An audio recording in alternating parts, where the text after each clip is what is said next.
Assalamualaikum warahmatullahi wabarakatuh. Selamat ketemu maning. Selamat berjumpa kembali bersama saya di kanal Suara Kaki Lima. Minum jamu dulu ya pagi-pagi. Men sehat. Kan udah dibilang orang kecil nggak boleh sakit. Orang kecil wajib sehat hukumnya. Karena kalau sakit ragatan nih gede. Banyak ceritanya kan, orang kecil sakit, baru bisa bayar ambulan atau rumah sakit.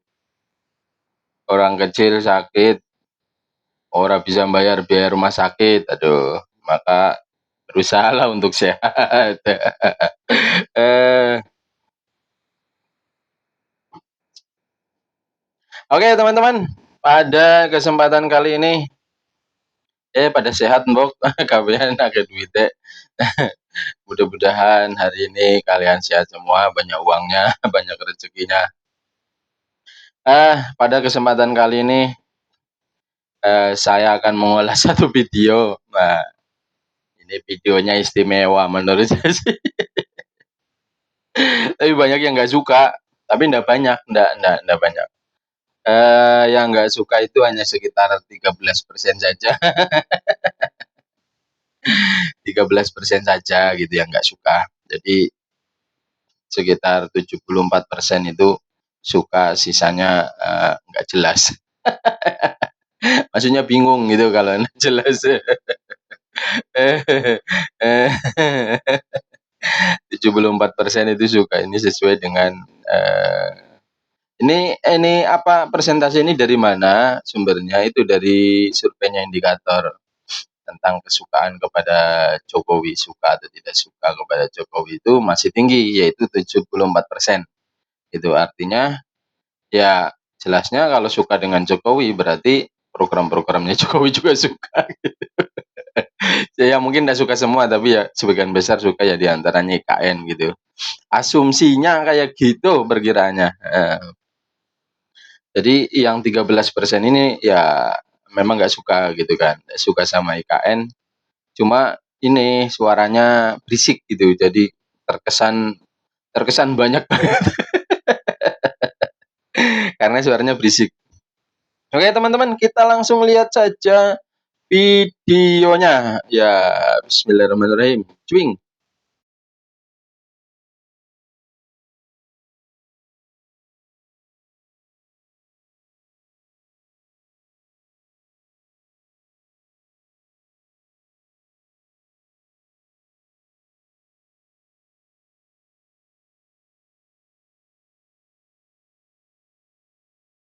Ya, sudah Mbok dilihat videonya. Ya, sudah dilihat videonya. Ya, progresnya masih, kalau orang bilang bahasanya itu on the track. Masih di jalurnya, masih jalan, progresnya itu tetap berjalan gitu, artinya masih di jalurnya. Istana negara udah jadi, ada istana Garuda, ada istana negara itu udah jadi gitu. Gedung-gedung kementerian udah jadi gitu kan. Kemenko walaupun ya mungkin belum semua ya.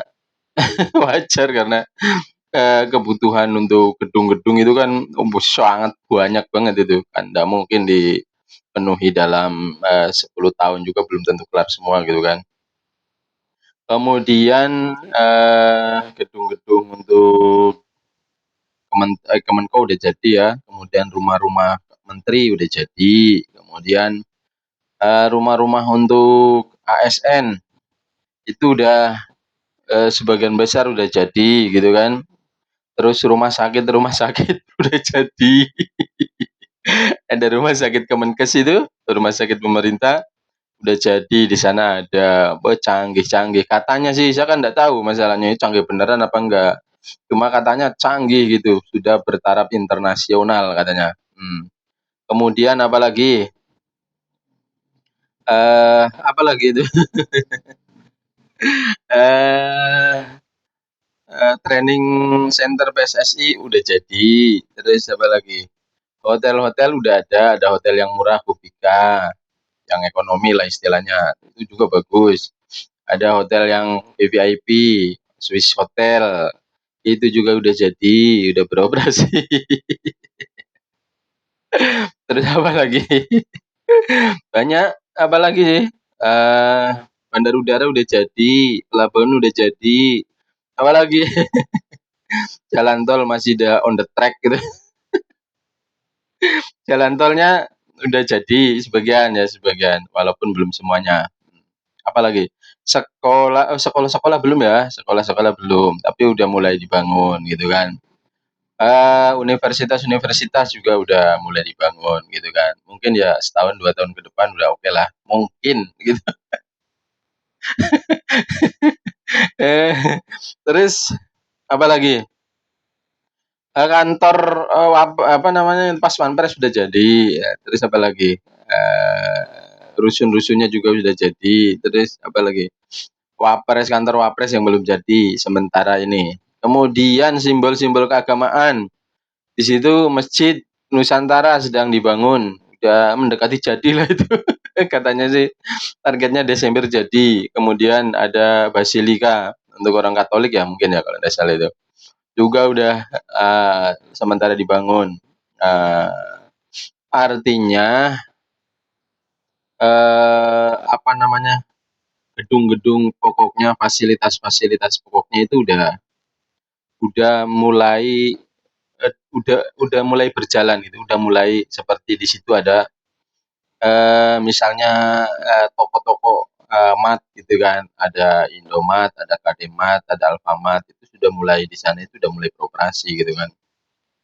Kemudian ada rumah makan tradisional juga udah, restoran-restoran itu sudah beroperasi di sana. Kemudian gedung BI juga sudah jadi, tinggal ngisi aja gitu kan, apalagi itu. Udah, eh, makanya kalau sekarang mau dibilang mangkrak gitu, menurut saya sih mungkin nggak mungkin ya mangkrak gitu.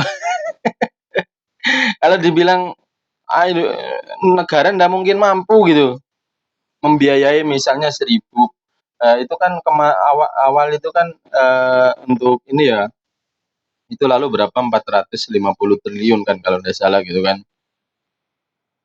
Kalau cuma segitu saya kira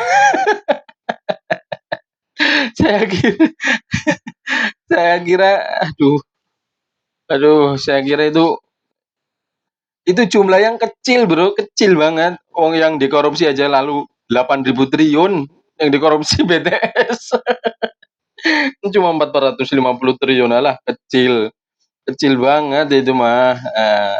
Kalau di sektor-sektor yang ini, yang investasi kan banyak udah, seperti hotel itu kan sektor swasta yang investasi di situ gitu kan. Ya tentunya mungkin ya pajaknya masuk ke negara gitu kan. Kan ada hitung-hitungannya itulah. Nggak mungkin membangun di situ kemudian dari itu hitung-hitungannya berapa persen gitu kan penghasilannya dan seterusnya dan seterusnya.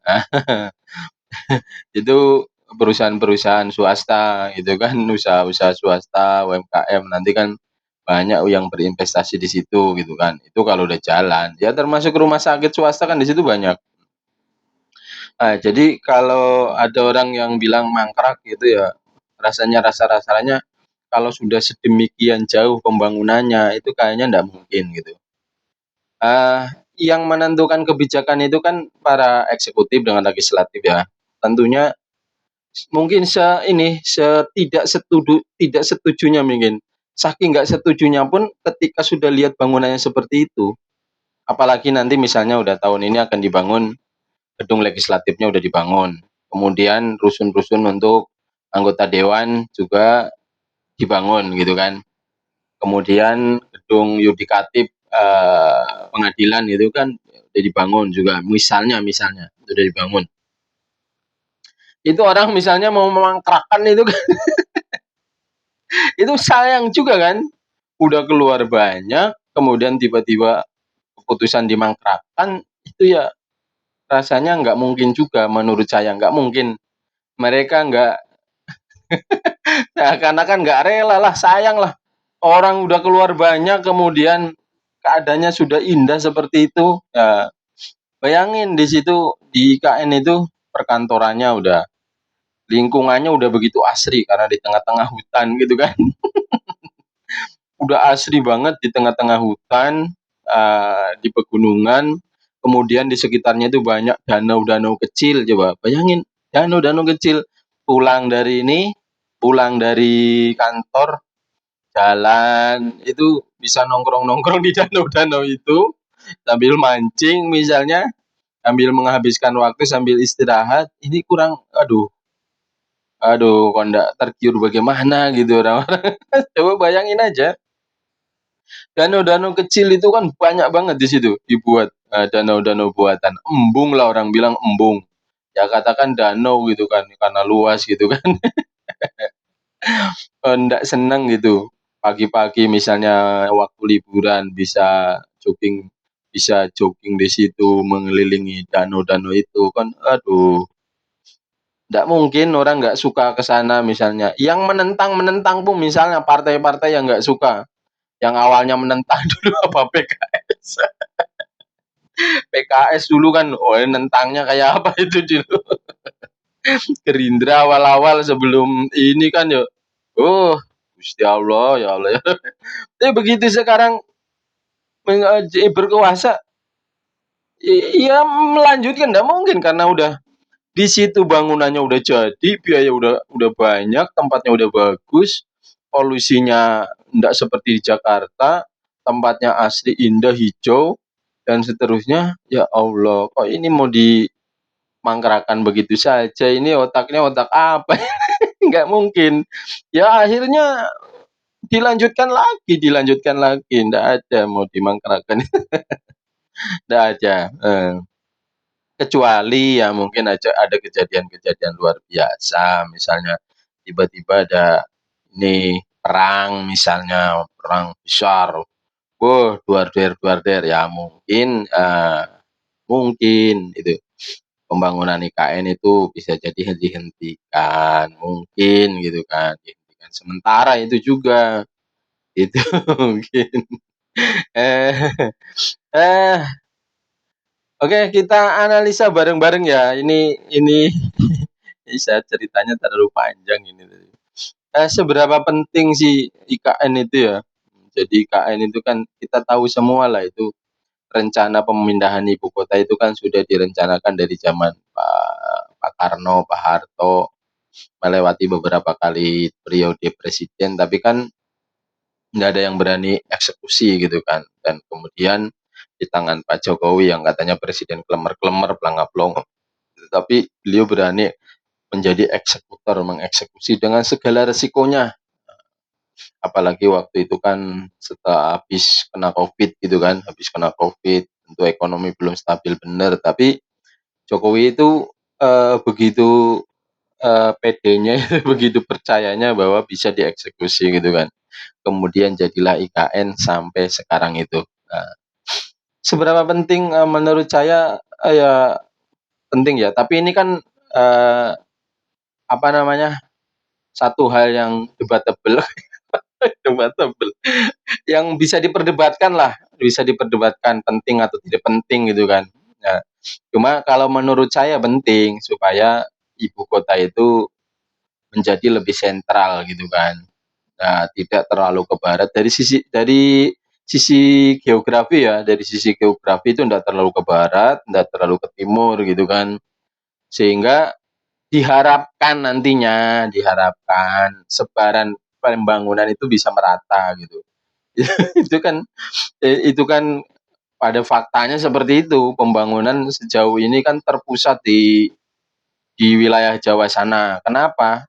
Ya karena itu populasi penduduknya di sana jauh lebih banyak. Jadi infrastruktur-infrastruktur yang dibutuhkan jauh lebih banyak. Olehnya itu dibuatkanlah IKN di sini di agak ke tengah supaya apa?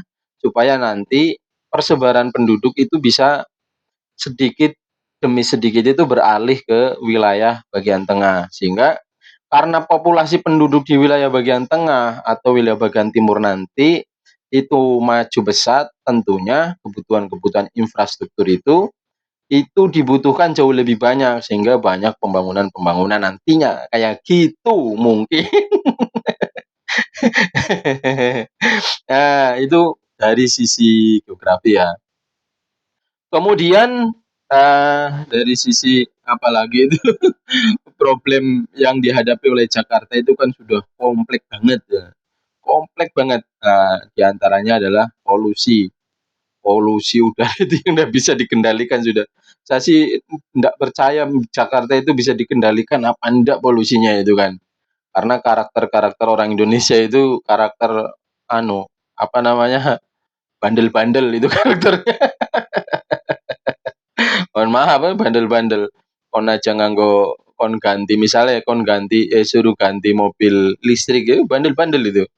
Sulit sekali ya tetap aja pakai mobil bensin gitu nanti alasannya inilah, alasannya itulah, bla bla bla dan seterusnya gitu kan.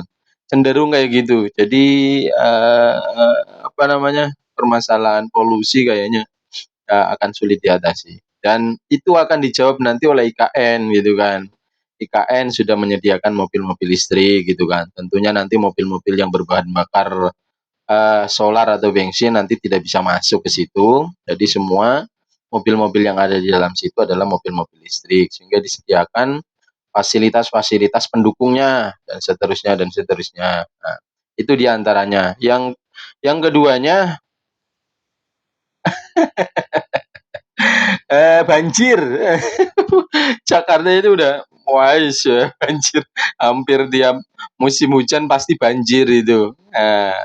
Entah itu banjir air atau banjir air laut.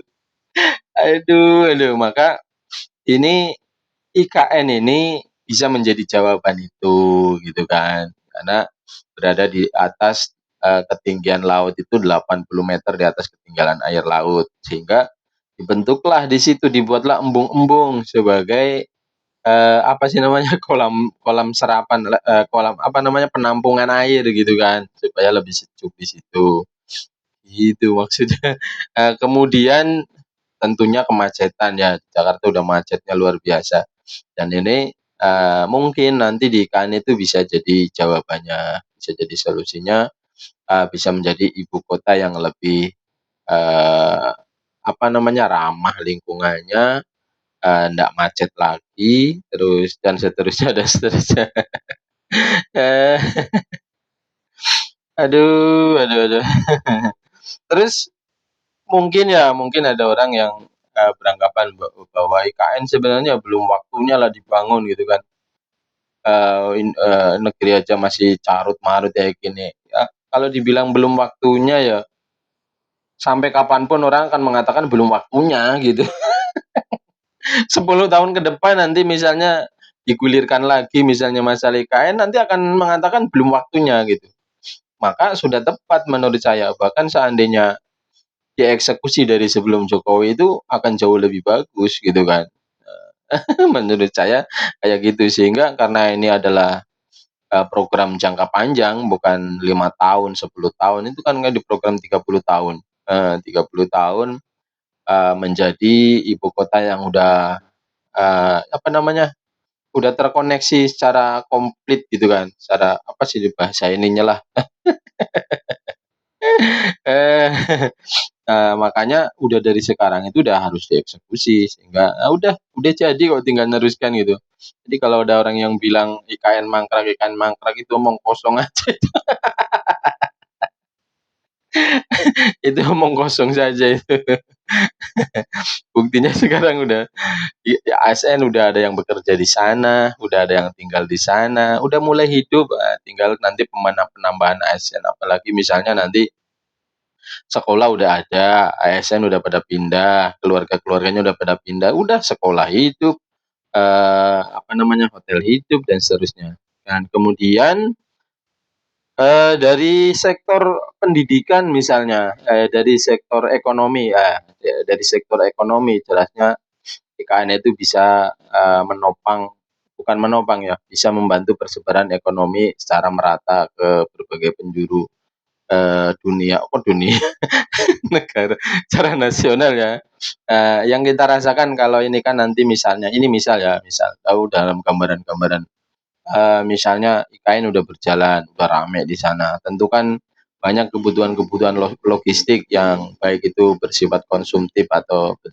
yang lain-lainnya, itu kan banyak diperlukan. Nah, itu nanti logistik hasil-hasil pertanian yang dari misalnya wilayah timur, Sulawesi misalnya, itu kan banyak ada sayuran, itu nanti petani itu sudah tidak khawatir lagi, karena pemasarannya itu sudah jauh lebih mudah gitu.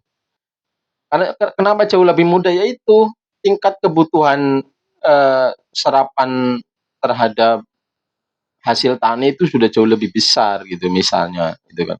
Apalagi beras, kalau termasuk beras kan Sulawesi itu termasuk lumbung beras di antara untuk lumbung beras nasional gitu kan, dan seterusnya lah, pokoknya kayak gitu. Kemudian dari sektor pendidikan ya, tentunya nanti di IKN kan akan tumbuh, universitas-universitas yang berkelas mungkin internasional gitulah. Sehingga orang-orang yang dari Indonesia Timur itu sudah ndak jauh-jauh lagi harus ke Jawa sana, misalnya dari Papua, itu nanti udah, dekat, udah berada di Kalimantan Timur gitu, jaraknya ndak terlalu jauh. Kemudian yang dari Sulawesi alah udah dekat, tinggal ngajeng saja, tinggal loncat aja udah sampai gitu kan. Mau sekolah di sana, merasakan sekolah yang sistem pendidikannya itu bertaraf internasional. Ini misalnya gitu kan. Kemudian tentunya nanti akan ada rumah sakit internasional yang bertaraf internasional. Artinya kelasnya itu udah ndak karu-karuan kelas. Tentunya nanti orang-orang yang dari Indonesia Timur yang dulunya mungkin kalau berobat itu harus jauh dari Jakarta, dari Indonesia baik bagian Papua atau Sulawesi ke Jakarta itu kan jauh banget gitu kan. Memerlukan misalnya tiketnya aja harus 2 juta misalnya, sekarang cuma 500 ribu Kalimantan. Ini misalnya aja. Itu kan sudah, jauh lebih ini kan, jauh lebih mudah gitu kan, dari sektor kesehatan gitu. Tentu banyaklah, dampak-dampaknya untuk, sosial, untuk kesehatan, untuk ekonomi, untuk pendidikan, dan lain sebagainya. Oke, teman-teman, jadi itu pandangan saya tentang IKN. Boleh setuju, boleh tidak setuju. Boleh setuju, boleh tidak setuju, gitu kan. Ya, ini kan nggak ada pemaksaan. Yang mau komen, komen aja, silakan, nggak apa-apa. Yang mau berdiskusi, ya berdiskusi. Makasih banyak yang udah komen-komen, udah mau komen di situ, kemudian udah nge-share juga. Saya juga nggak expect, saya cuma berkarya saja lah. Ini kan saya anunya berkarya walaupun nggak ada duitnya nggak apa. Ini prinsip ya, prinsip berkarya saja walaupun nggak ada duitnya. Dan terus buat apa gitu kan? Ya minimal misalnya narasi-narasi saya bisa membangun misalnya ini kan ada yang mendengarkan kemudian bisa membangun mental bangsa atau apa dan seterusnya. Itu kan tujuan utamanya di situ. Oke, sekian saja. Teman-teman, kita berdoa sama-sama semoga negeri ini tetap menjadi negeri yang aman, damai, tentram, sejahtera. Kemudian dimunculkan pemimpin-pemimpin yang adil dan amanah, dijauhkan dari mara bahaya dan bencana. Kemudian dijauhkan dari orang-orang yang hendak menghancurkan negeri ini, orang-orang yang seperti itu semoga dihancurkan, ya jauh dibinasakan oleh Allah Subhanahu wa taala. Kemudian apalagi? Pokoknya yang terbaiklah untuk bangsa ini. Oke, sekian saja. Assalamualaikum warahmatullahi wabarakatuh.